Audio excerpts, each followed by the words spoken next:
Well, hello, music teacher friends, and welcome back to a new year of the Beyond Measure podcast. My name is Christina Whitlock, and let me be one of the first to wish you a happy new year, assuming, of course, that you are listening in real time. And if you aren't listening in real time, I will just say that I was really surprised at how deeply the turning of the year 2021 hit me. Like, I felt it deep down in my bones, just this surge of optimism and pride. And I just want to look around at everyone that I encounter and be like, hey, we did it. We really did it. I have so enjoyed the fact that I just feel like the whole world around us, and certainly the things that we consume on the internet, have just been infused with optimism this week. And I have appreciated that so much. You know, as much as I try to be a positive voice out in the world, I know that by and large, we were all consuming material that was fueling this sense of overwhelm and exhaustion and just never-ending questions. And I've just got to say, even though we're not out of the woods yet, I'm just so proud of us that we made it through the year 2020. And now all of a sudden, we're starting to have some really positive reflections on the things that we learned in that really challenging year. So all of that to say, Happy New Year. Let's get to it. Well, friends, we have reached that point in the calendar year where lots of us are recommitting to better lifestyles in one way or another. And here's the deal. I have a personality type that is really drawn to the idea of new year, new you, and all of those things. But at the same time, I really don't like setting myself up for disappointment by setting a whole bunch of goals that are going to ultimately end up by the wayside. I have enough negative self-talk inside my head to fight that I really don't need more reasons to feel like a disappointment inside my own brain. But that said, this really is a great time of year to give our studio approaches a little shine up. Don't you agree? If you have spent any amount of time on the internet or on social media feeds or any of those types of avenues, I'm quite sure you have probably already encountered people this year talking about their words for the year, or sometimes people call this their word of intention or their focus word or whatever it's going to be. But I'm pretty sure you probably understand this concept just by my saying that, but in case you haven't, it has become pretty popular, I would say over the last decade or so, for people to choose a single word that helps them stay focused on a life goal or attitude for the rest of the year. So if you choose the word rest, that helps you kind of have a filter to which you can apply your daily decisions, and you can make sure that you don't take on too many responsibilities that are going to lead to you being overly tired or burnt out or any of those things. So let it be known that I am a big fan of the whole one-word philosophy thing, and I know a lot of people are sharing their words this week on the internet, and maybe I'll do that later on Instagram or something this week, but I have kind of a teacher spin on this concept for you. So if you're thinking, yeah, I already know about the one-word thing, hang on, because I have a little twist to it for music teacher friends.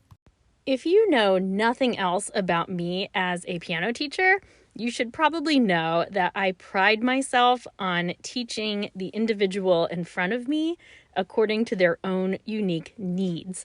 So I am definitely not a one-size-fits-all teacher when it comes to methods or materials or sequencing. And by the way, I mean no judgment at all if you do follow a more predetermined approach, because there are lots of positives there as well. I'm just pointing out it's not for me. So anyway, tying in the whole one-word philosophy here, I have found that choosing one word for each of my individual students has been a really terrific way for me to stay intentional about their own goals and, of course, to help keep me on track, providing each student with exactly what they need. I have been using this one-word approach with my students off and on for several years, and I thought I would share with you today my current process for how I determine a student's one word for the year or semester or whatever works for you. I have honed this process down so that it basically takes me 5 minutes or less per student, which to me is an investment that is well worth it. So, spread out over a few weeks, again, that feels like a pretty reasonable commitment. For you, before you venture down the rabbit hole of trying to assign individual words to each student, how about you do this? Pretend that you and I are chatting over coffee or whatever beverage you would like, and I ask you which student you feel right now has the most untapped potential at this moment in time. Do you have a student right now who you know is capable of more, but for whatever reason, no judgment at this point, for whatever reason, they're just not producing the work that you want them to? I'm willing to bet that one of your students just popped right into your mind. I know that was definitely the case for me.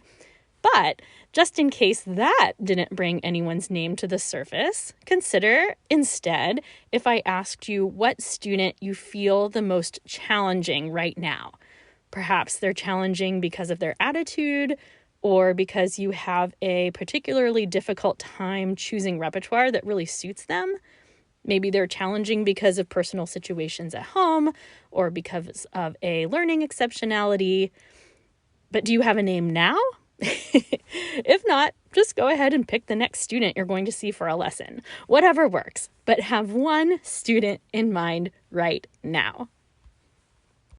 Okay, now with that one student in your mind, I encourage you to sit down with a notebook and your favorite writing utensil, or a computer, whichever, and set a timer for 3 minutes. 3 minutes, my friends. I am a big fan of setting a timer to get focused work done. So over the course of that 3 minutes, I want you to basically do what I call a brain dump and write everything down that you know about the student that you were thinking about. So you write down things like, what grade are they in? Do they have any pets? You can write their strengths as a musician. You can write their weaknesses. You can write names of their siblings. Did they win their school spelling bee last year? Do they run cross country? Write that down. What has been a favorite piece that they played this year? What did not work for them this year? What brings a smile to their face, music or otherwise? What are their most pressing areas for improvement? What is holding them back from bigger things? And things like, what adjectives would you use to describe that student? Anything you think of when it comes to this student, just write it down. For those 3 minutes, you are just jotting down every single detail you can think about in regards to that student. I find that 3 minutes is significant enough time for me to get a good amount of information down. Now, there are certainly students that I could write about for much longer, but if you're not careful in this exercise, it will end up sucking up a lot more of your time than you probably intend for it to do. Really, in those first 3 minutes, you're probably hitting the biggest highlights of things that matter the most to you. But at the end of those 3 minutes, put your writing utensil down and set your timer for 1 minute. That's it, 60 seconds. And over that next minute, just read your list back to yourself. You might even want to read it out loud. For some reason, that resonates differently with us. So as you read through that list, I want you to look for any common themes that emerge. You might very likely find some patterns that you'd not thought of before. And after that single minute of reading and reflection on that student, you're going to set your timer for one last minute, one more round of 60 seconds. And during that 60 seconds, you are going to think and try to determine a single word that describes what your student needs most from you right now. And if you find yourself struggling to come up with a word, I am going to give you some examples here in a moment. But I do feel like it's very important for me to tell you right now that this word that you come up with is kind of your new secret weapon. And I do not recommend sharing this word with your student or with their family or anyone else. This is your own secret so that you can help guide your own planning and your own directions for this student. So again, this is not really to share, just keep it to yourself. Before I go into specific examples, let's pretend you really struggled to write much of anything down during those first 3 minutes. Let's say you set that timer and you came up with a few basic facts, a few details, but really you were set kind of just staring at your paper for the last minute or so. Well, that in itself is a really terrific arrow that's kind of pointing you to the fact that there is room for more connection in your lessons. In fact, connect might be a perfect one word for that student. Perhaps this could lead you to be more intentional, to ask questions during your lesson time and take very active interest in that particular student. Or, if nothing else, trying a different approach to showing him how invested you are in his success. I am a really big fan of visual cues to remind me of those things that I think I'm always going to remember, but hindsight has taught me that I sometimes don't. So therefore, one great hack for this whole one word thing is to write each student's word on an index card and then keep it in like a small business card holder or some kind of Rolodex where you can see it during the lesson, but where the student is not really likely to look because, again, these are secret, right? So I put my students' cards in lesson order, and I just flip to the next card subtly when they're not really paying attention. And this has become, of course, especially easy while I'm teaching online because there are plenty of places they can't see while they're on camera. But for instance, if I had that student that I realized I didn't know very much about, and I had their card with the word connect staring at me at some point where it caught my eye multiple times during their lesson, then I would be very frequently reminded to frame all of our instructive moments through a point of connection and commonality and relationship building. And I think that is a really beautiful thing. So I promised you a list of some of my most commonly used words, and here we go. So a lot of times I find myself using the word identity for students who are in that boat where they are doing well, but you can just tell that they have not yet embraced the fact that musician is part of their identity, right? I don't know if you are aware of the self-determination theory, but that's something I'm super nerdy about. And I believe very strongly that one of the ways to hook students on music for life is to make sure that they recognize, music maker as part of who they are. So if I have a student who has yet to make that realization, I will often assign them the word identity. Similarly, I use the word confidence for a lot of students. Of course, that doesn't need much explanation, but you all know those students who do well, but don't recognize that they do well. So in both of these student cases, that really primarily affects the type of repertoire that I'm giving them. So a lot of times that means that we're focusing on smaller pieces that are learned more quickly and maybe that sound bigger than they are. We all have our favorites in that genre, I know. But at the end of the day, I'm doing things to help bolster their confidence and, again, their identity in the fact that they are musicians. And it's important to note in this case that these are only focuses for a season. So it's perfectly fine if you have a student who's, grappling with a lot of things in their life. It is not wrong for us to back off a little bit and, focus on quantity of pieces and, maybe slowing down the big technical requirements we're throwing their way. Or, it's okay to coast for a little while. Sometimes they just need that. And you know how it is. Oftentimes we get off that plateau and then we make a huge leap forward. So as you're planning these words, just remember this is not your student's word forever. It's probably just their word for the next few months, maybe year at the most.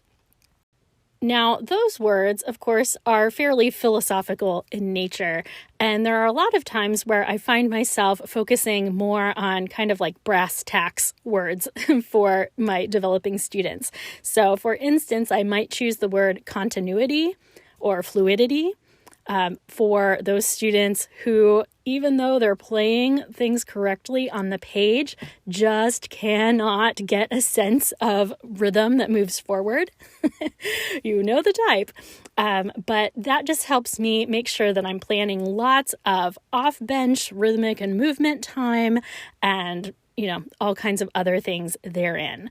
I'll also a lot of times assign a student the word foundation if they are a student who, has made progress but is still struggling with some of the what I would consider basics, whether that's elementary basics or intermediate basics or advancing basics.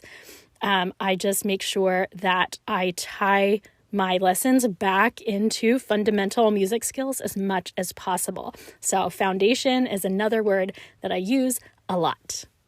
Another one of my favorite words is elevate. So I use the word elevate when I'm dealing with those, say, early to mid intermediate students, and where I feel like my number one job is to help them understand how the bar has now been raised and how when they're practicing, they need to be listening for more and holding themselves to that higher standard. I know my students and I refer to leveling up quite a bit, like in video game speak, and they do understand that as we level up, that, their work becomes a little bit more intense, but if I have that visual reminder that this is a student that we are currently working to elevate, that means that I can continually draw in information and anecdotes to help them hold themselves to that higher standard when they're at home. Here's a good one. Sometimes I will assign a student the word joy, and I put joy in all capital letters. It doesn't really need any explanation, but if I feel as though the joy of music making has been dwindling in a specific student's experience, I will make this reminder to myself, and I will do everything I can to infuse our studies with repertoire and other discoveries that are going to help reinforce the enjoyment to be found in making music. Lastly, I'll suggest the word awaken. Awaken is my polite way of making sure that my advancing students aren't losing perspective of the challenges involved in higher level playing. So as much as I believe in all the warm and fuzzy benefits of studying music and having a teacher who supports you and cheers you on, I also believe that once our students begin showing higher aspirations, we have a responsibility to sort of keep them, in their place and keep them aware of the challenges that come with those advancing levels of competition and performance expectations and all of those things. So if I label a student with the term awaken, it just means I'm going to do everything in my power to continue to show them the heights of which our playing is expected at these higher levels. So there you have it. In recap, If you assign these words to your students, keep them to yourselves and just use them to frame any of your big decisions that come your way. So when that comes to assigning repertoire, you can think, what fits this goal I have for my student? When it comes to how to treat a student who hasn't been practicing, filter it through your word for that student for that year.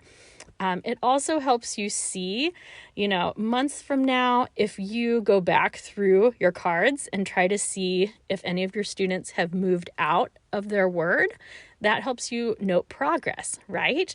If nothing else, if you don't want to spend the 5 minutes per student doing the brain dump and choosing a word for them, I'm pretty confident that most of your students could probably fit under the framework of the words that I offered today. So again, those were identity, confidence, continuity, elevate, foundation, joy, and awaken. So I have a feeling that pretty much suffices for the general population of students. But of course, it's a lot more fun to go through and personalize each of those a little bit more specifically.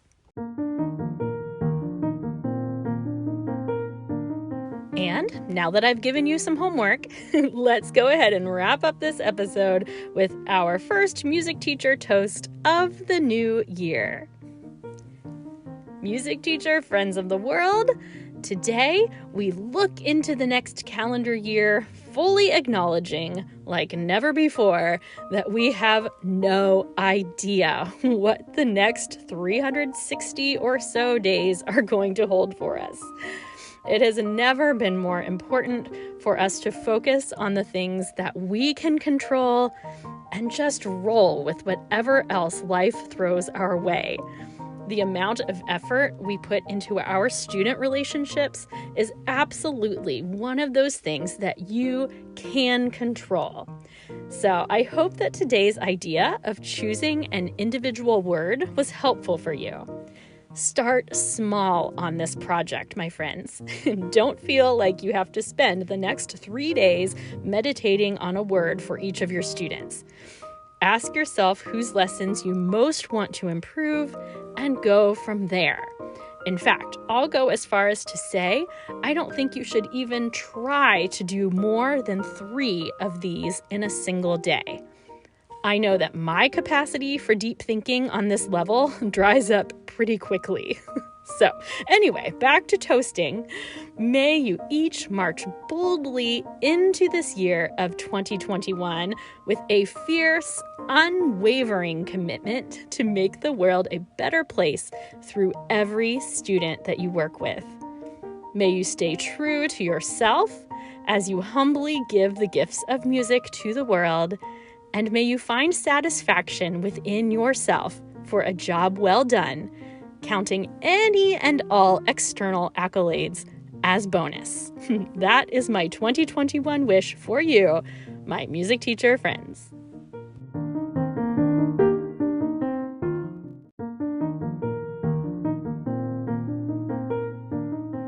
Well, my music teacher friends, I just have to tell you that I am so genuinely excited to see where this podcast takes us this year. You know, one of the things that kept me from releasing the podcast into the world for years was the fact that I couldn't really decide where the quote-unquote end game was for this podcast. And I finally came to the conclusion that I just needed to put it out into the world and see what happened. And I can't help but feel like there's probably more than one of you out there who needs that kind of a nudge, that kind of reminder that sometimes you just take the next step and wait and see where it takes you. So if you have a project in your heart, I hope that this is the year that you build on it and let it come to fruition. And if your experience is anything like mine, you will end up finding out that you have a whole enormous community of music teacher friends who come along beside you and cheer you on the whole way. Speaking of coming along beside one another, you are more than welcome to follow me on Instagram and on Facebook. You can find me there at Beyond Measure Podcast. And if you really want to show me how much you love this podcast, there are just a few things you can do. First of all, be sure to subscribe in your favorite podcast listening app. You can also leave a written review on Apple Podcasts. That really makes my day when I see a new one of those come through. And lastly, and maybe most importantly, if you enjoyed this episode, please consider sharing it with a friend or a group of friends. That just means everything to me. So, with all of that said and done, until next week, I will just wish you all a great day, and we'll talk again real soon. Thanks so much, my teacher friends.